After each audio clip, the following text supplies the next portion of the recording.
I decided to join Adam's Download Growth Club because after 2 years of podcasting, my download numbers had pretty much plateaued. And in 3 months, my download numbers almost tripled, which is significant because I have a non-niche podcast, which means the algorithm doesn't know what to do with me. It's also significant because I pretty much didn't follow Adam's directions for the first month, and I still got good results. I would say if a human Rolodex and an idea vending machine had a baby, it would be Adam Shively, which is a weird analogy, I realize, but the point is Adam's got the connections, he's got the ideas, he will get you unstuck. What's up, pod pals? It's your buddy Adam. You are listening to Podcasting Business School. It's a show where I teach podcasters simple strategies to grow their online business, make more money, get more clients. If that is sounding good, you're going to love the topic today because we're talking about audience growth through collaboration strategies. It's much easier to monetize your audience if you have a larger audience. And I am diving into 5 content collaboration strategies. And this is a unique sort of a solo episode, a solo-ish episode. I'm actually going to be with about 40 people inside of a monthly Download Growth Club community coaching session. I thought this one went really, really well. So I decided to take it and clip it and put it in the show just for you. So you're going to hear me coach and teach these to my Download Growth Club community members. And we do a little Q&A at the end. I think this is a pretty cool episode. If you guys have not sniffed around and checked out the Download Growth Club membership yet, a lot of improvements, a lot of things have changed over the last couple months, especially. Definitely check that out. I'll put the link in the show notes. You can also go to downloadgrowthclub.com, check it out. But I'm really excited about this community. I think this training went extremely well. And content collaboration is free. It's part of our effort-based marketing bucket of growth that we talk about. And it's something that I feel like podcasters are underutilizing. So, of course, interview swaps and things like that, that's one content collaboration strategy that we'll talk about. But there are 4 other really, really good ones that are going to help you grow your podcast audience, your email list, your social media following. I think you're going to love this episode. So without any further delay, let's dive into this episode with 5 content collaboration strategies for podcast growth inside of my Download Growth Club monthly community coaching session. Today, we're talking about content collaboration strategies for brand growth, 5 strategies that work. Some of these you've heard before, some of them not so much. Some of them are updated, and I've got some templates for you that I think will kind of tie it all together. As content creators, anytime we get the opportunity to borrow someone else's audience, we need to take advantage of that. And I think as content creators and as podcasters overall, I think we can do better of just being strategic when we think about this, and just every connection is just, it's an orange that we want to squeeze as much of that juice out of as possible. And I think we leave a lot of juice in the orange that we could get from people come on your shows. Anytime you meet somebody like what we're doing today, we're in a big group. We could be connecting with other people and creating some of these collaboration opportunities. All right. Strategy number 1. We all know this one, strategic podcast interviews. Anytime that I invite someone to be on my show, I'm asking a couple of key questions. The first one is, will they deliver value to my audience? If the answer is no, they do not get on the show. I don't care how big, fancy, good looking, and famous they are. They don't get a seat on Podcasting Business School. But if they can deliver value, then we've got a candidate here. But I have to also ask the second question of the what's in it for me, what's in it for my brand. And I'm always thinking about these collaboration opportunities that we're going to go through today. Right, this is very important, and not enough podcasters are asking this. We just take anybody on the show, and these PR agencies are so good at like guilt tripping us, like, but they've got 5 billion YouTube subscribers and they will share it in a letter to each and every single one of them individually. And I'm just like, I don't think that's going to happen. So we need to do a better job of being strategic with who we let on that high value guest seat on our show. All right. So for me, 2/3 of my content, solo episodes, coaching episodes, case study episodes, I'm positioned as the expert. 1/3 of the content, strategic interviews. All right. Now, what I do when I invite somebody that check both boxes of they're going to deliver value on my show and they have that kind of potential for the what's in it for me, In the onboarding, when somebody gets, hey, let's get a interview scheduled on Podcasting Business School, I send them onboarding information and I ask about all of these collaboration opportunities that we're going to talk about today. I've got a checklist. It's like the normal guest onboarding stuff. What's your name? What's your bio? What link do you want me to share? Then I'll say something like, I'd love to collaborate with my guests to further promote our brands together. Check any of these boxes below of any of the opportunities for collaboration that seem interesting to you. And I basically list everything that we're going to talk about today, including having me on their show to talk about specific things. But I've got a checklist, and there's one at the bottom. It's like, hey, let's just do the interview and worry about that later. So they have an easy opt out as well. But just doing that makes things so much more strategic to where, let's say somebody checks the box of, I would like to explore having you on my show as a guest. Okay, this is great. After the interview, I'm going to remind them, hey, when you signed up, you had mentioned that you might be interested in having me come on and talk about blah, blah, blah. Do you want to talk about it for 5 minutes right now? Or should we schedule a different time to talk about it? Now I've got the conversation rolling. It's a nice, easy, let's connect the dots. All right. So that's strategy number one for content collaboration, strategic podcast interviews to kind of initiate other collaboration opportunities. The biggest one would be an invite onto their show as a guest and do that interview swap. All right. Strategy number two. This one is it's not used enough, in my opinion. A podcast promo intro swap. And for everybody attending here today, we've got, however many people in the room live.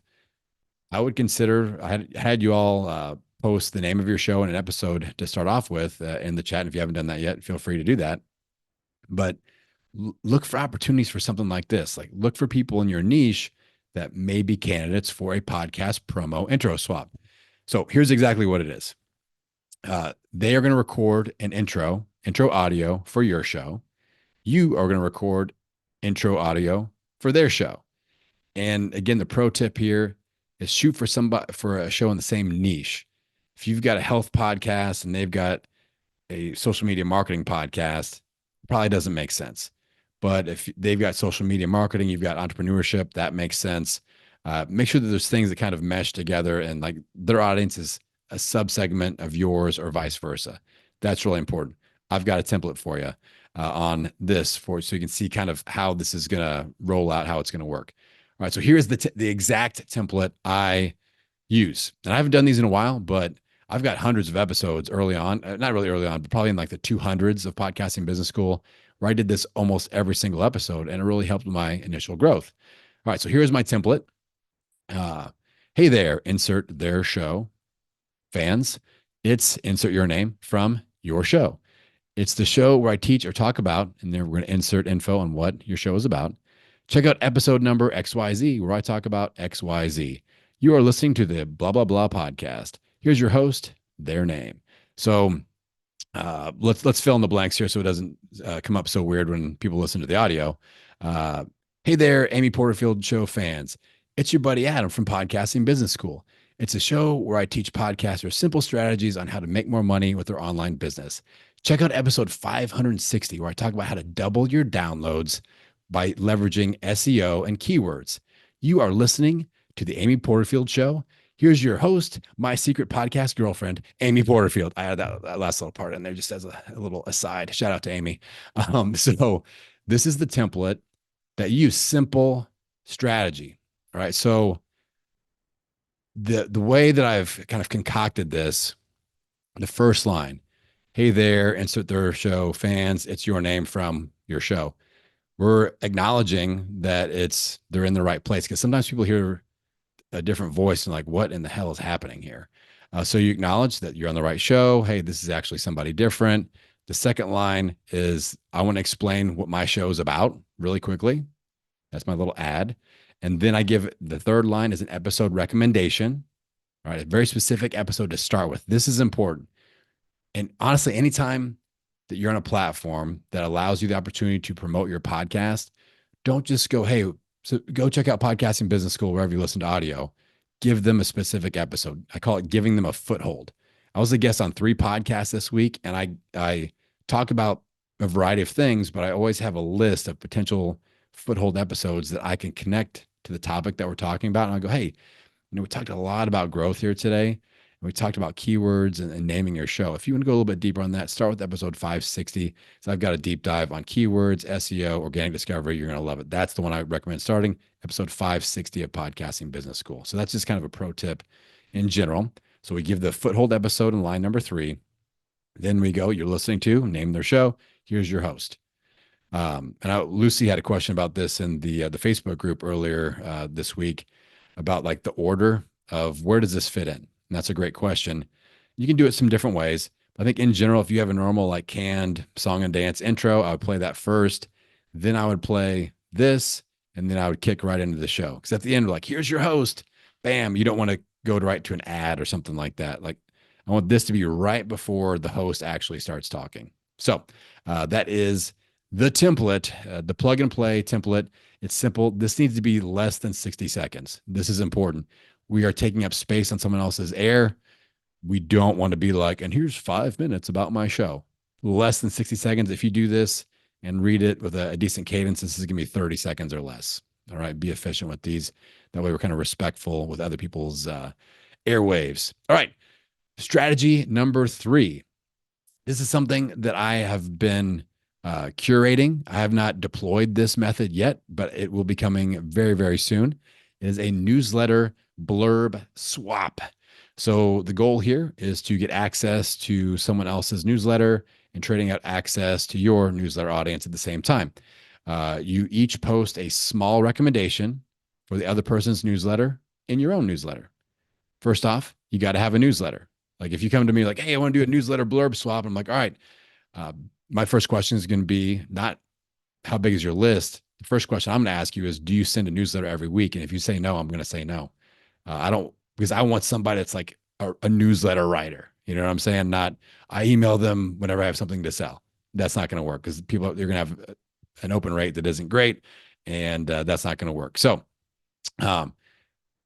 for this newsletter blurb swap, it's going to work really well. A person like myself, I send out a newsletter every single Thursday. It's my second piece of high value independent content in addition to my podcast. And there's an opportunity to do a little blurb where I shout you out in your newsletter. If you like this, you'll like this one as well. And you do the same thing. I've got a real specific template for this one as well. Don't overcomplicate. Don't overthink this. Let's keep it super, super simple. So here is my template that will start showing up in my Thursday newsletter because I've got a few people that I've kind of banked these with, and I'm going to start rolling these out, I think, next week. All right, so here's the template.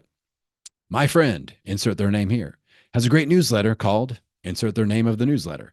If you like my newsletter, you'll probably like this one too because insert newsletter value statement. And then the last line is, here's the link to try it out. It's 100% free. Simple. So my friend Lorianne has a great newsletter called Be in Demand, the Be in Demand public speaking newsletter. If you like my newsletter, you will probably like this one too, because she teaches podcasters how to get on more stages as a public speaker. Here's the link to try it out. It's 100% for free. All right. Simple. Just 3 lines of text. It's not a big thing. It's not a big to do. It's not super advertising. It's just a recommendation. It's written like you're writing it. That's the key thing. It's not in their words, it's in your words. So when I have people, as I'm trading these out, I send people this template. I'm like, this is what it's going to look like. So here's what I need from you. I need the name of your newsletter, like what the newsletter is called. I need a few lines of value description so I can kind of curate that line. And I need the link that you want me to send people to. And send me that info. I plug it into this template, and that's how it rolls out. That's how it will roll out in my newsletter. Now, so you need to have some thought behind this. Like I tell people, like, hey, I will do one of these swaps with you. A, if you are releasing weekly newsletter content, and B, if your list is over 500, and if we're in the same niche. Those are the 3 things. So you guys can kind of think about like, all right, what makes sense for you? Maybe you need people to just have an email list over 100, or if you want people to have an email list over 5,000 or whatever. That's up to you. So something to think about. That is strategy number 3. Strategy number 4 is kind of an advanced, a bigger version of the newsletter blurb swap. This is a newsletter article swap, and there's some different ways that we could do this. All right. So the basic idea is that you each write a full article or a full newsletter for the other person. All right. I'm a content creation machine and I've got newsletter ideas just like exploding out of my brain region. And I'm good until like the year 3025 for content. So I'm not like, oh, I wish somebody would just write a newsletter for me so I could take a week off. That's just not the way that I am. But there are people out there that are like, this newsletter thing, I wouldn't mind having someone step in and write it for me. And then you could trade out content like that. They can write an article or a newsletter for you, and you do the same thing for them. Now, I like doing this kind of an article format. I will talk to a lot of people that, you know, you can use this as a strategy where maybe you don't do a lot of interviews or you don't do any interviews, but you want to connect with somebody and kind of work on collaborating, borrowing their audience a little bit. And you go, hey, so and so, I love your podcast.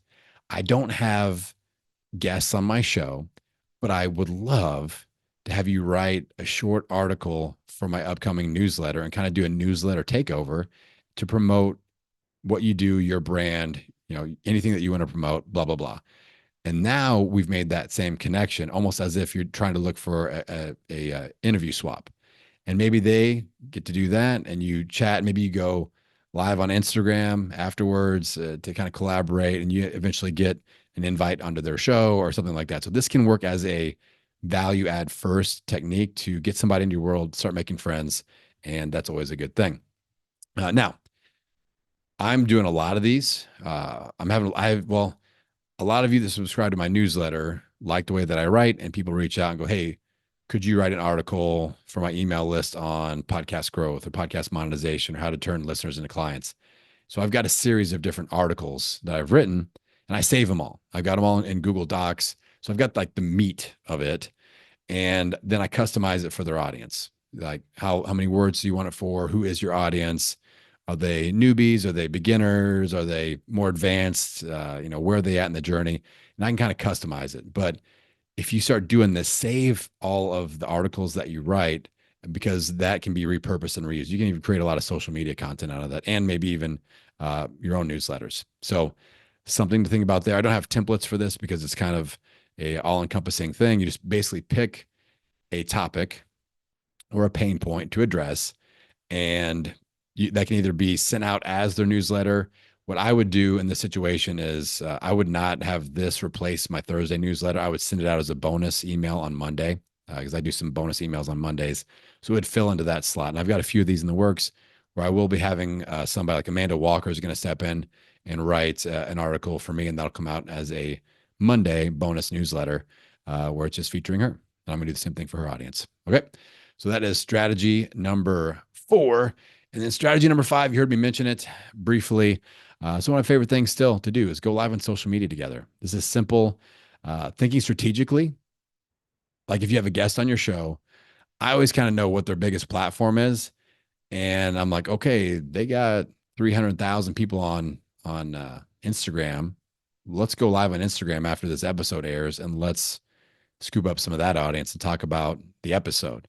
So really thinking strategically about where their audience is at, where they get a bunch of engagement, and then doing it's perfect for strategic interviews because you can do that follow up after the episode is live. I like to do it 1 or 2 days after the episode is live so that your listeners can kind of come up with questions. They've listened to the episode. They've had a chance to listen to the episode.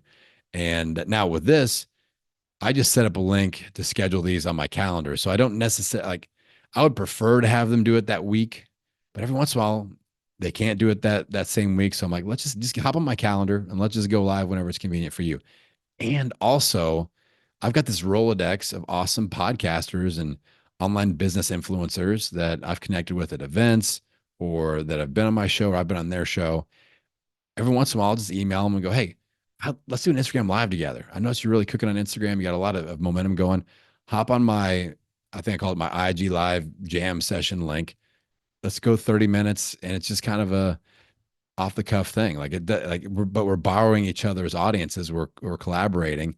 And especially if they're cooking on Instagram, I'll go live with them. And I love going live on social media. So maybe your platform of choice is LinkedIn. You get a guest that has a lot of action going on LinkedIn.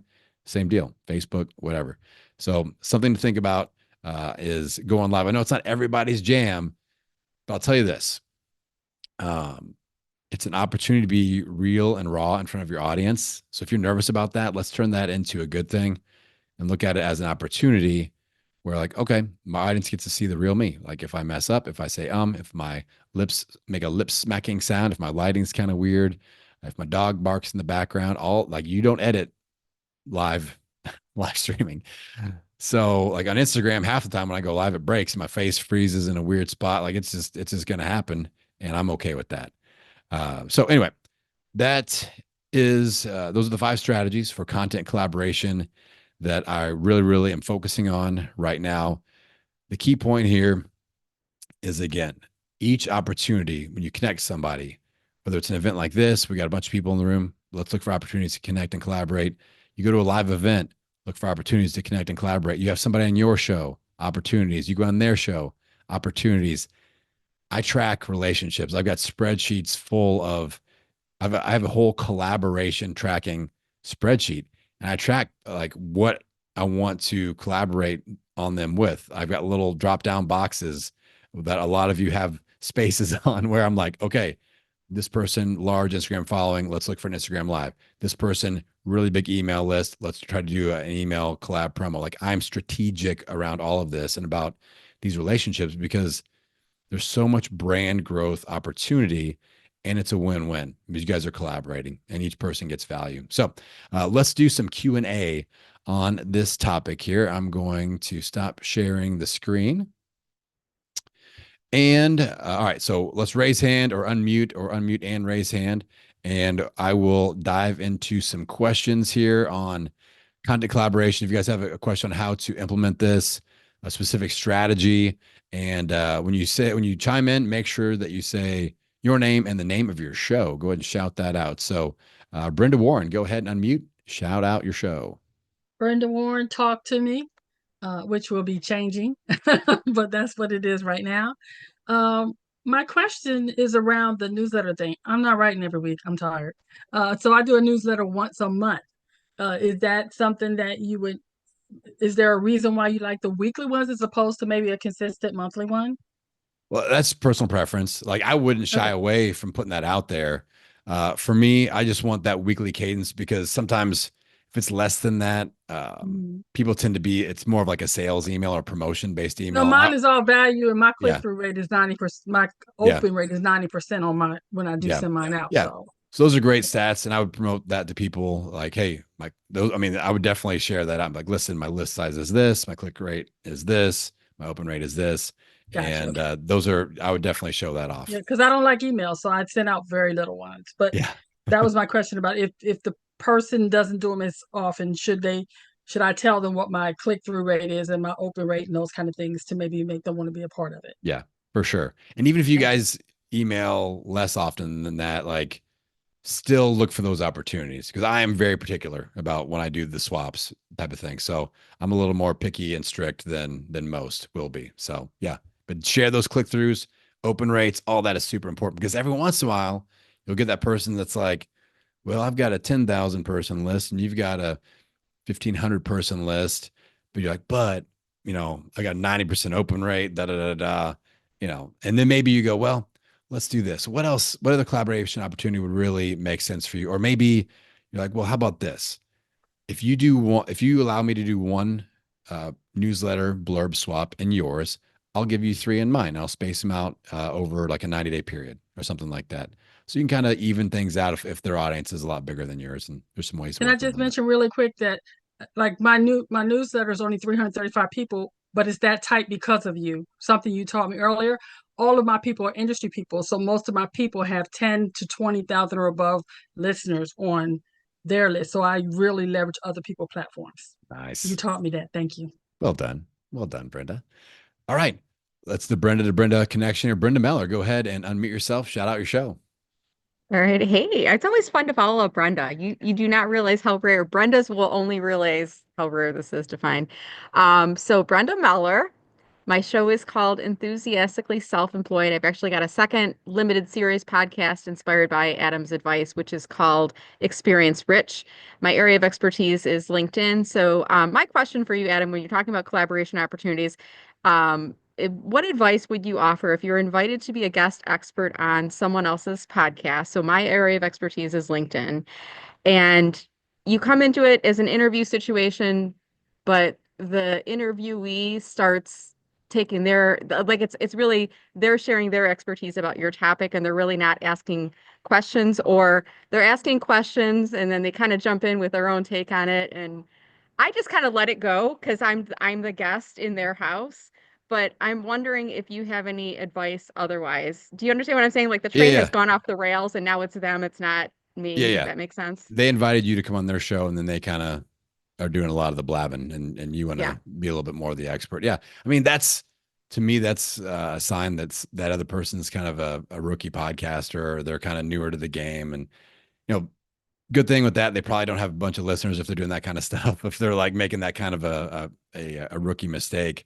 So that's something to think about. But honestly, if that happens to me, what I would do is I would try to like steer uh my responses and my own value that I'm delivering to be like really specific, like really unique, very specific, because they're probably going to be more like broad brush, you know, I call it like fortune cookie advice, like to be or not to be. That is the answer. And I'm like, what does that even mean? So we get real specific and start giving takeaways. And then honestly, depending on how much caffeine I had, how fired up I would get, I would start leaning in. I would start name dropping my expertise. I'd be like, well, I understand where you're coming from. You know, as a podcast with over 1 million downloads, here's my perspective. Like I'll throw some big stuff out there just to be like, you need to be quiet for a little bit here. So that like I know, you're somebody that you're fired up about this. And but as a podcaster with a whole bunch of episodes and downloads, here's my unique perspective. And then kind of just ping pong back and forth that way. And hopefully they get the hint and they kind of calm down. Because honestly, I don't think a lot of people mean to do this. Because what if, okay, let's say my secret podcast girlfriend, Amy Porterfield, eventually agreed to come on my show. I ask her every year. It's like, will you come to podcast prom with me? Haven't heard back yet. Still waiting. Um, still waiting on that acceptance.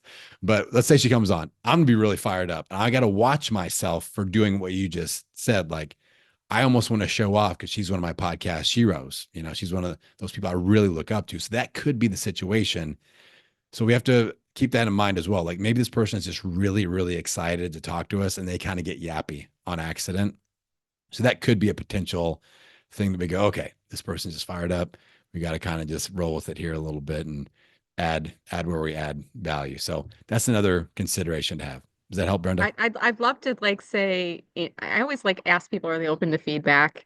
And rather than say you're a terrible interviewer, I'd rather say, have you heard of Adam Shively Podcasting Business School? He gives you some really great tips. Like I'd like to send her to you because I think you can put them back on the right train, so to There we speak. go.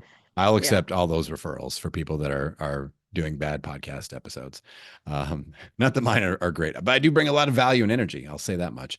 All right, let's go to Ariana. Go ahead and shout out your show and blast away with your question. So my question is naming your newsletter. So what I've done is I've uploaded like an evergreen series of newsletters that go out every Monday, and they may have a podcast episode or just a tip, and it's called Manifesting Momentum. Now, my normal newsletter might be informing people, or maybe there's a promotion or something. So once someone gets on my list and they've gone through my normal autoresponder, then they go into Manifesting Momentum weekly newsletter. So my question is, would I put them into my sequence of Manifesting Momentum? Is that what I would do? Or would I just send out a newsletter maybe on Thursday that's highlighting this person? So are you talking about like an article swap situation? I mean, that's going to be up to you. One thing that I will suggest to everybody is that one of the best moves that I've made this year, I deleted all my email funnels, every single one of them. So, Mm. and I quit using various lead magnets. The only lead magnet I have is my newsletter because it is so high value. All right. So Wow. because just what you just described to me, I got confused. I'm like, I got 12 different things happening and like what bounces into what. And then imagine somebody that is really fired up to get weekly value from you, but they have to opt into a checklist to get it. And then you have 12 emails off this checklist and they don't even get the thing that they actually wanted until that sequence runs and all this. Like I got, I bought into all that and that worked really well for me for a little bit, but that was just like, I just want to deliver, like if somebody opts into my newsletter, they want to get emails from me. If they download my podcast growth scorecard, they just want the scorecard. They aren't saying I want a bunch of emails from you, Adam. So that's something to consider. Simple is winning for me in a big way this year. Now I just was on I run Friday office hours for my clients, and I was on shout out to Shelly Niehaus, and she showed up and she's like, Adam, I've got all these lead magnets and ideas and resources. What if instead of having individual funnels and emails and opt-ins for those, what if when you opt into my newsletter, you get a featured resource of the week, and that's a part of the newsletter. So I can still make use of all of these resources and PDFs and checklists, and that just comes as part of already being on my newsletter. So it's very simple. You just get the newsletter, you're in the right spot. You're going to get an email from me each week, and now you're getting all the resources anyway, instead of having 12 different things. So super, super simple. Something to think about. So I think I would look to simplify personally, Ariana. I think that would be just, I mean, if you got like a team and all this stuff, like handling all your marketing and all this funnel building, Nope. then yeah, I think simple is better. And I know you deliver value, and I know that you deliver value in a very connected and entertaining way. So let's just focus on that. And then you can peel off things within that newsletter. And like I said, then it's a simple thing of going, oh, do we just add this to the newsletter, or do we send a bonus one out? And then that's probably what I would do, where newsletter day is normally Thursday. Monday, I'll do a bonus article if somebody writes one for me. Then it's simple. Oh, I like it. Thank you, Adam. So grateful I was able to come. Thank you. All right. I'm on fire. Let's go. Lucy, you're up. You might have just answered my question. My newsletter is 99.999% what's the latest episode. So it's about my guest and so forth. So, I don't have other articles, I don't do other things. So what I think I heard you say was, in that case, a special newsletter going out about a guest rather than fitting it in with my latest episode makes sense. Is that? Yeah. Do a separate email send just for the featured article swap. I think that would definitely make sense. Now, something else to think about. And this is a shift that it only took me 1,000 episodes, and I've been sending a newsletter out every single week since 2018. And I just had this aha moment like 5 weeks ago. So I'm a slow learner here, folks. So don't feel bad if you're on like, I've sent out 4 emails and I just figured, I send out hundreds of emails and I just figured this out. Normally a normal cadence is weekly podcast episode Tuesday, newsletter comes out on Thursday. It kind of talks about the same thing or features the podcast episode. The aha moment was, I want people to want to consume both. I don't want people to go, oh, I've already listened to the episode, I don't need to read the email, because I do a lot of sales off of my emails. I do more sales off my emails than I do my podcast, like more effective sales. Like people buy more things from my newsletter than they do my podcast. So about 8 weeks ago, I started going, all right, whatever the podcast episode is, if I'm talking more business on the podcast, Thursday in my newsletter, I'm going to talk more podcasting stuff, growth, launch, whatever. On the show, I'm talking more podcast growth. The newsletter that week, I'm talking more business monetization. I want them to be 2 different and independently valuable topics, because I want people to consume both. Now let's layer social media on. What else do we do on social media? We go, so normal cadence again, Tuesday podcast episode, Thursday newsletter, same info as the podcast episode, all week long. Same info that's on the podcast episode, promoting the podcast episode. So people aren't paying attention. And so I quit doing, like, I promote my episode. I do 5 unique assets in 72 hours. I do that, but you're getting a lot. Like if you follow me on Threads, I'm posting 3 times a day and I'm doing deep dives on all kinds of stuff every single day, not just the topic of the podcast episode. I want people to go, I got to listen to this guy's episode. I got to read his newsletter. And I got to pay halfway attention on what he's posting online too, because it's all good stuff. And it's not just the same, write it off. So just something to think about. I'm building some stuff out, hopefully, like, I don't know when it's going to come out, later this summer, maybe fall. I'll have kind of like a podcast content operating system thing built out that I'm going to maybe include in other offers. I don't know. It might be its own little course. But it's basically going to be like a flywheel of podcast into newsletter content, into social media content, and the timing and how everything is dispersed and spread out and all the bells and whistles. So stay tuned if I get a chance to build that out. Okay, so how this connects with my question is, I'm thinking that you might be suggesting that my weekly gives a shout out, but not like, here's what you're going to get when you listen to this. But Exactly. be like, she's awesome. This is a topic. Oh, by the way, here's some stuff going on in my world Yep. Yeah. that it's serving me. I do get like at least 35% click Good. click on it. So they're looking at it. My thinking is they look at it and go, oh, I got to go listen to that. Right. But, Right. Yeah. but I think do a shout out of your episode. I mean, I definitely do that in mine. It's like its own little segment. Here's some top takeaways of what the episode is going to have, but there's more to that. But there's more think deliverables. about adding self-promotion Yep. to that. Yep. Not Expert just positioning. promoting. Got it. Yep. Exactly right. Exactly right. All right. Let's knock out a few more questions here. Rose, go for it. Go ahead and shout out your show. Yes, Chat Off the Mat is my show, and I just want to say these have been amazing questions. I want to talk about what you said about going live with your guests to collaborate that way. So what if, your guest is you do an episode, but I'm way ahead, scheduled way ahead, and it's coming live, 3 months ahead. How does that work? What is your advice on that one? Okay. So like I come on your show and then the episode is going to be out like 3 months from Yeah. now. Okay. So what I would do is I would go, hey, in your onboarding information, you'd mentioned that you may be interested in doing a live stream with me to promote on the week of release.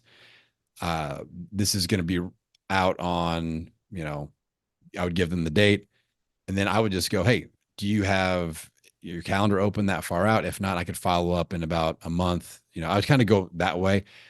A lot of people, especially bigger influencers, you got to get them 90 days out. They appreciate that. They're like, oh, I got some runway here. I can kind of get that booked out. Other people are like, this is going live next week. Do you have anything available? Maybe that works. Maybe it doesn't. I think at a minimum, like optimum, we have an optimum situation. We've got just like, okay, let's get the minimum that we can out of this. Optimum is your episode goes live. You're talking to them live stream within about 2 days. That's great. That's optimized. But honestly, at any time after the episode goes live, you can still refer back to it and you're still dipping into their audience. Yeah, so I was going to say, I've become friends with a lot of the people that have had been, I guess, on my show. They have podcasts. There's no harm in saying, hey, the episode was a year ago. Let's get on live and let's just talk about what we're doing and what our podcast was about, or maybe some future podcasts, just to keep that collaboration going and that Yes. energy going, right? So that's Yes. okay. Yeah, especially if they got a large or active audience. And I would follow them like, listen, I loved that interview. My audience loved it. Would you be willing to come back on Instagram and go live with me again and just kind of talk about a little bit about what we talked about? And I've got some fresh questions for you too. It'd be like a little I love mini that. interview. Perfect. Thank Yeah. you. And like you said, you're keeping that collaboration connection alive. You got that anchor point and the relationship is still being built. I like it. All right. Cool. Stephanie, I think this is the last one. Stephanie, go for it. Hey, so my question is similar. I feel like some of the other questions might have been in this category, but I currently also, if I have a podcast episode, I send out a newsletter. And then I've been doing this like my podcast. Oh, sorry. My podcast is Nosy AF, a conversation about art, activism, and social change. But so on Fridays, I send out these like a curated link list, just sort of like what's going on in my own art studio, a little bit about what I've been up to. if like I've had a podcast that week, I'll recommend some podcasts and just like maybe like a fun 2 or 3 like fun things I saw online.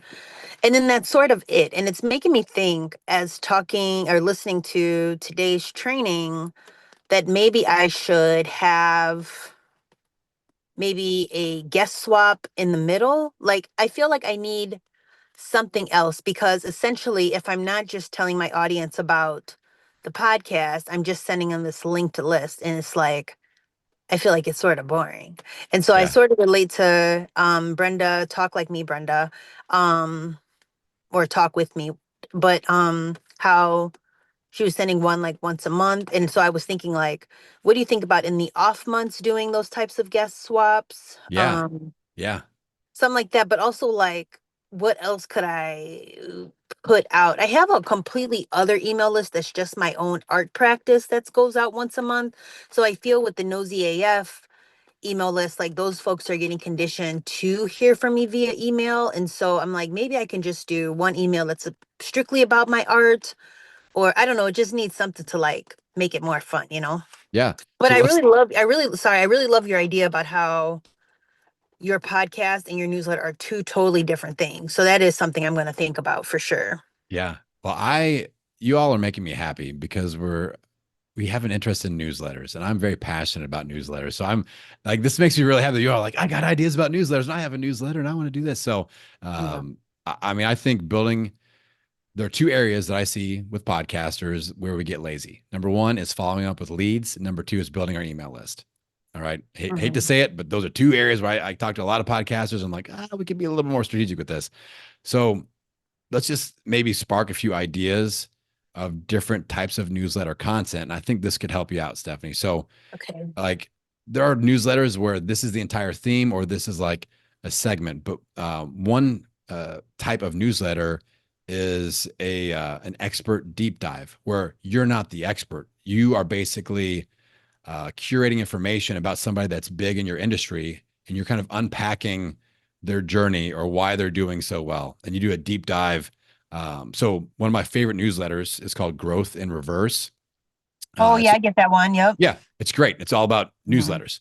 So Chanel is on there. I'm speaking at an event with her. I'm going to get to meet her in person in August. I'm super excited about that. Oh, fun. But she does like these giant deep dives on people that have grown giant email lists. And she just curates the information and going, hey, they started with this and this is how they do their opt-ins. And this is what the result was. So like if you're in health, maybe there's a big like intermittent fasting influencer and you can just unpack their strategies and kind of diagnose it. I mean, anything, whatever your niche is. So that could be a segment of your newsletter that you could add in there pretty easily. It could be like an audience Q&A thing too. Like you could add just like have curated questions from your audience and like I'm going to answer 3 questions every single week in my newsletter and then go 1, 2, 3. So that way you have that other thing. There are like your link list. That's almost like a content curation type newsletter. Like if any of you guys subscribe to the Podfest email list, like nothing is written by anybody for that newsletter. It's just like an article collection, or like Pod News is another industry one. It's just a bunch of different resources and articles curated. So you could do something like that, something similar to that. So we've got some different options here where we can do like little segments. And then of course there's just like the tip of the day, the short little blurb. But I like, I don't want to brush over a suggestion that you made. So like somebody like Brenda that came on earlier that was doing like a once per month cadence. Let's look at the opportunity there and go, I've got 3 other weeks of the month where I could be inviting other influencers to come and write a guest article on my show, on my newsletter. And those are opportunities for collaboration where, okay, let's suggest an article swap with 3 people every single month. So Brenda sends her email out at the end of the month. Maybe there are some like, hey, in case you missed it, here's some highlights from the other 3 guest article newsletters. So now we're getting weekly cadence and people wanting to come in and you're getting to write for someone else and scooping up their list and you're doing that trade out. I like that quite a bit. So let's view that not as, oh, I'm only doing one every other week or one per month. We have open space on our calendar for these that are natural for someone else to step in and fill that void with content. So yeah. I I have like that. I have one more question if it's Yeah. okay. Yeah.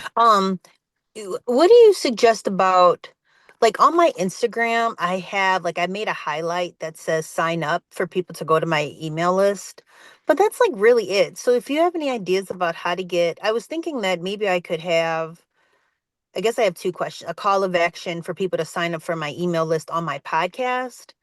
And how long should I run that, as maybe as like a dynamic ad?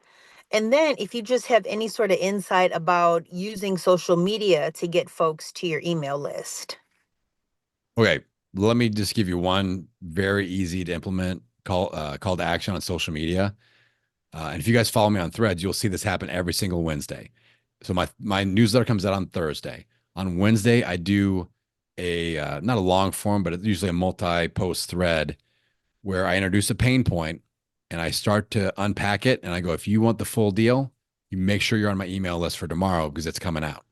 And so Okay. I preview it by talking about the pain point. If you are struggling with this, let's start to answer it. If you want the full deal, make sure you're on my email list by 9 a.m. tomorrow, or you're Yeah. going to miss it. I do that every Okay. single Wednesday, and people opt in. I think I had like 30 people opt in my list Oh, last wow. week or Geez. this week off of Threads from that one post. Yeah. Right. Like I've added over 100 people to my email list in the last 5 days because I'm Wow. out there doing things, so that like that, Yeah. but that one really works. So if you Okay. can just do the day before Yeah, some day before, teaser, sure.